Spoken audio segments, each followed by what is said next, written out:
The floor is good enough for strangers, isn't it? Of course. Oh, you can use this cardboard if you like. My mother-in-law and sister-in-law looked at me and smiled wickedly. Today is a housewarming party at my parents-in-law's house. What awaited my mother and me was their insidious harassment. My mother-in-law and sister-in-law have always hated me. They came to harass me alone, and eventually started harassing my mother as well. Just because they don't like me doesn't mean they can't harass my mother. This is unforgivable. Why do they do this? Just as I was about to get angry, one person's words changed the whole situation. My name is Kirsten. I am 30 years old. I live with my husband Stuart and our almost 3-year-old daughter Lisa. I have known Stuart since we were in college, and we got married in our second year of working together. After that, we had Lisa, and we are now living a happy life together. The apartment we are living in now is the same one we lived in before we got married. So now that our daughter has grown up, it feels a bit cramped. So recently, Stuart and I have been talking more about moving. Just the other day, we were talking about getting a new apartment nearby. We're all getting older, and it's time to move into a bigger place. I nodded broadly at my husband's remarks. You're right. Lisa has recently started asking for her own room too. Maybe we should seriously think about moving. Right. Maybe we should go to an information session about a new apartment building. Yeah, let's do that. I hear it's a nice place with a big layout. Thus, we began to move out preparations for our move. We attended an information meeting about condominiums and finalized our plans, taking into consideration things like the possibility of more children. Then one day, my father-in-law called me to see Lisa, and we went to see him for the first time in a long time. I didn't want to go, but since he asked me, I had no choice but to go. Why don't I want to visit my in-laws? You ask. It's because of my husband's family structure. My father-in-law, mother-in-law, and sister-in-law lives in the house. My father-in-law, Harry, is a quiet and gentle man who takes good care of Lisa. But my mother-in-law, Tracy, and sister-in-law, Morgan, have one or two quirks that I don't like. It's not that I don't like them, it's just that I don't get along with them. I guess they think the same of me.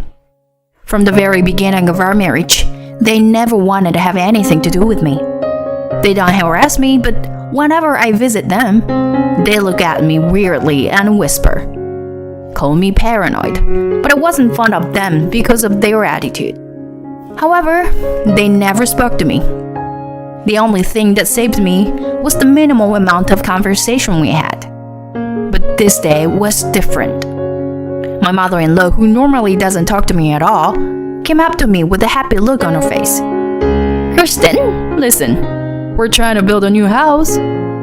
What? Really? I was a little surprised because this is the first time I heard of this.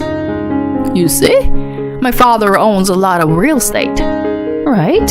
He inherited a lot from his grandfather's generation. This house is getting old, so we decided to rebuild it. I didn't know that. That's nice. Isn't it? But my husband doesn't like the idea. Oh, I know. Let's have your family live here with us.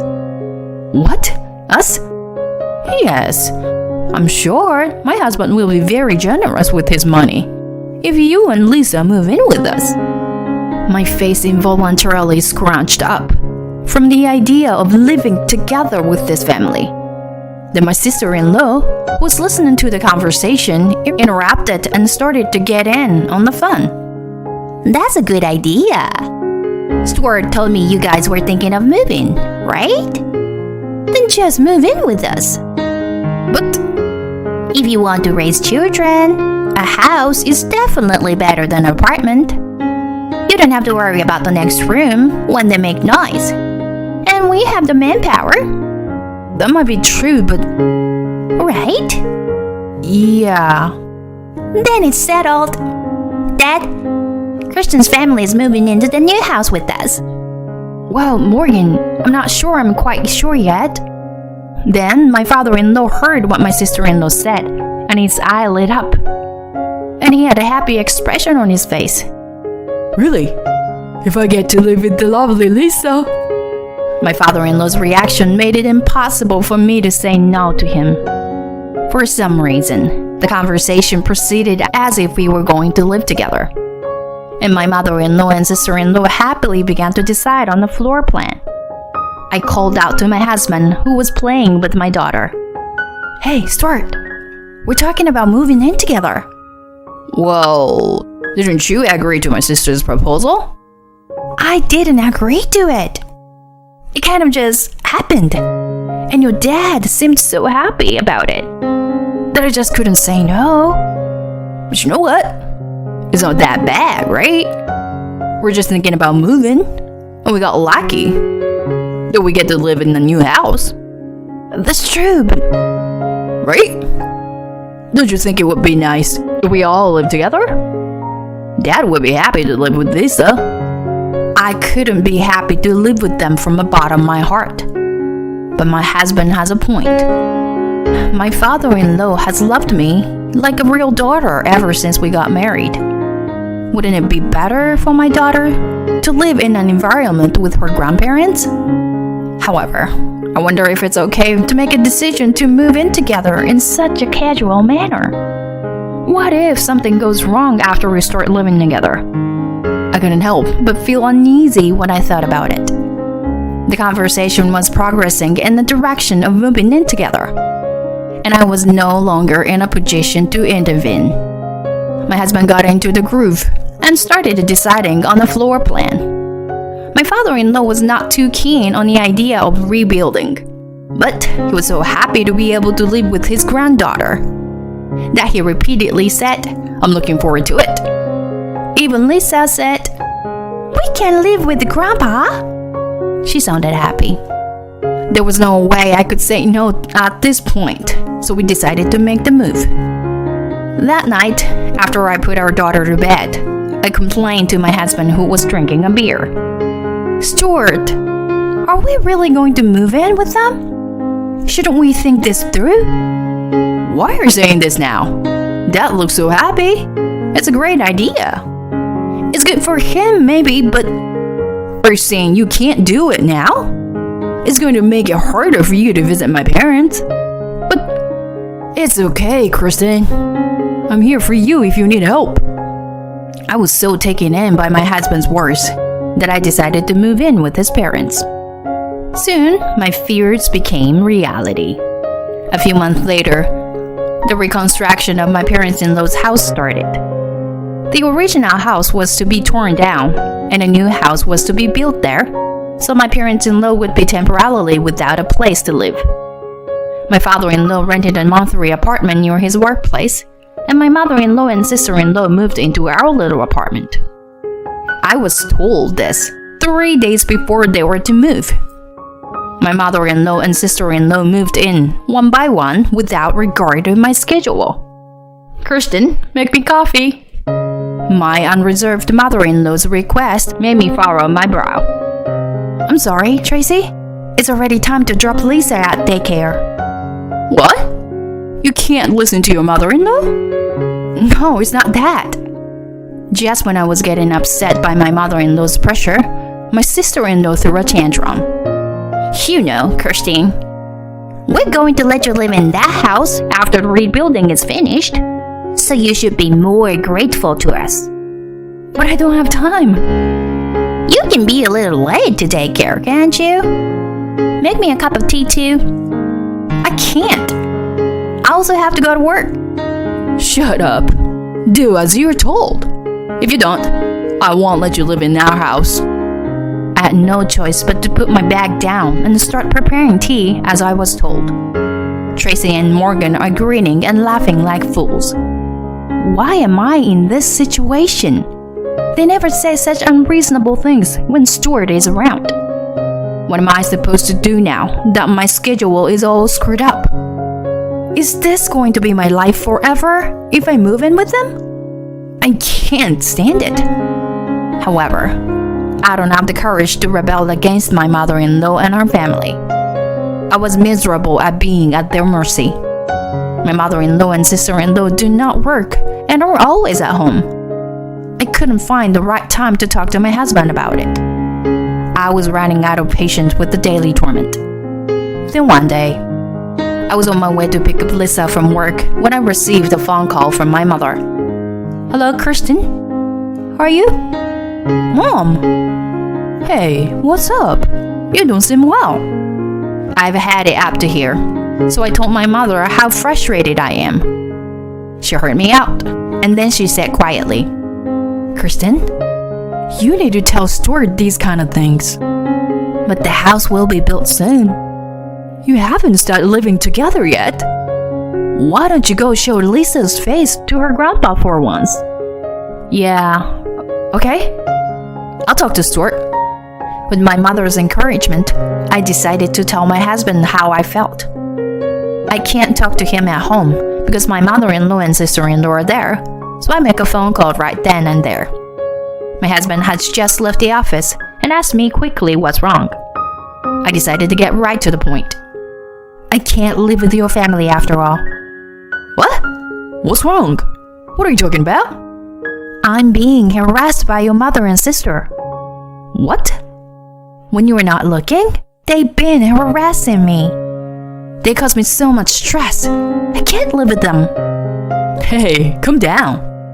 They should both at home right now, so we'll figure this out when the house is finished, okay?" "Okay." My parents-in-law's house is almost finished. I had no choice but to be patient until then. A few months later, the house was handed over to my mother-in-law and sister-in-law, who returned to their new home at that time. Today, they've invited us to their house for a housewarming party. Unfortunately, my husband is at work. My daughter is at daycare, so I'm the only one who can go since I'm off work. I don't know what kind of repercussions I'll face if I refuse. I was worried about going there alone, so I called my mother and asked her to come with me. When I met up with my mother and headed for the party, I found that the exterior of the house had been changed from the old house to something more modern. When I pressed the intercom, my father-in-law greeted me with a big smile on his face. His kindness eased my anxiety a little, but my relief was short-lived. My mother-in-law and sister-in-law smiled wonderfully when they saw me. Oh, look, it's the no-good wife, Kristen. "Oh yeah. And today she brought her mom along. Is your mom a no-good wife too?" My mother and I were mortified by their words. My father-in-law shouted, "How dare you?" But the girls continued relentlessly. Kirsten, I'm sorry, but we don't need you anymore. We only asked you to move in with us because we wanted a new home. And yes, we knew my dad would be thrilled to have you and his grandchild move in with him. And we knew he would be thrilled to get you a new place to live. Well, why don't you sit down anyway? The floor is good enough for strangers, isn't it? Of course. You can use this cardboard if you want. They said that and threw a piece of cardboard at my mother and me. There was a moment. I opened my mouth quietly, desperately restraining my trembling body from exploding with anger that I had been keeping under wraps. "How dare you do this? I can't allow this to happen, no matter how much it cost." But the two of them were smiling and looking at me. How can I let my anger get through to these people? Then in the next moment, "You strangers, please get out of my house," my father-in-law said in a calm tone. At his words, my mother-in-law and sister-in-law said, "That's right. "Get out," they chimed in. My father-in-law's eyes widened and he yelled at them. "Don't play with me. I'm talking about you strangers." "What? Dad? What kind of joke is this?" "Stuart told me that you both have been harassing Kristen, but I didn't think it would go this far. What's with your attitude when Kristen let you stay in her home until this house was built? Don't you feel any shame in doing such a stupid thing? You were misunderstanding." "That's right, Dad. Mom and I have been training Kristen to be a better wife. Shut up. You two can't even do your own housework. How can you be so stupid as to invite Kirsten to live with us and use her to build this house? I get my permission for a new house so that we could all live together happily.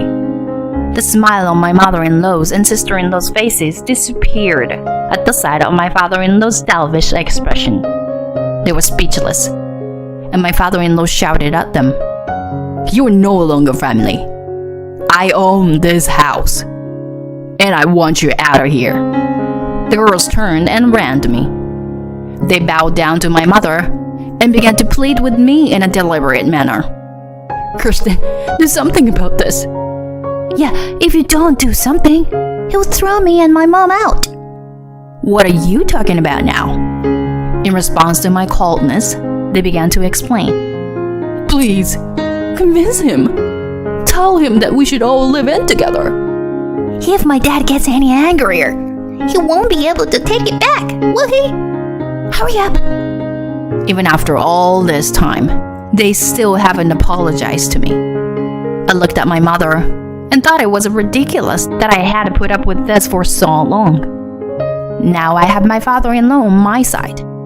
I had nothing to fear anymore, and I told them both in no uncertain terms. "Cut the crap. You've been picking on me all this time. You want me to help you when things get bad? Are you kidding me? Why should I do anything you tell me to do?" "Kirsten, calm down." "Shut up. Do you have any idea how much pain you people have caused me? How can I forgive you for taking advantage of me and treating my mother like this? I'm cutting all ties with you. I have no duty to help a stranger. I will not live with you, scum, and I will not have anything to do with you ever again. If you understand, get out of my sight right now." Overwhelmed by my words, my mother-in-law and sister-in-law slumped to the ground. They were kicked out of the house by my husband, who flew home after receiving a call from my father-in-law. Afterwards, my father-in-law and mother-in-law divorced. My mother-in-law refused to divorce, but it was discovered that my mother-in-law had been spending my father-in-law's savings without his permission. She was told by my father-in-law that if she didn't divorce him, he would sue her, so she reluctantly agreed to do so. My sister-in-law, who had never worked before, was forced to take this opportunity to work. After they were kicked out of the house, they had to live in a cheap apartment, but they had to work to make ends meet, so they were now desperately trying to get part-time jobs. I, on the other hand, have lost the reason for refusing to live with them now that my mother-in-law and sister-in-law are gone. My father-in-law said that the house was too big for one person to live alone, so my family moved in with my father-in-law in the new house. I feel sorry for my mother-in-law and sister-in-law who were kicked out, but I guess they deserved it. I don't know how my father-in-law could have tolerated that kind of behavior in the first place. But thanks to that, we live happily now. I want to spend time with my father-in-law, who loves my daughter, in a big, beautiful house. And I want to spend time with everyone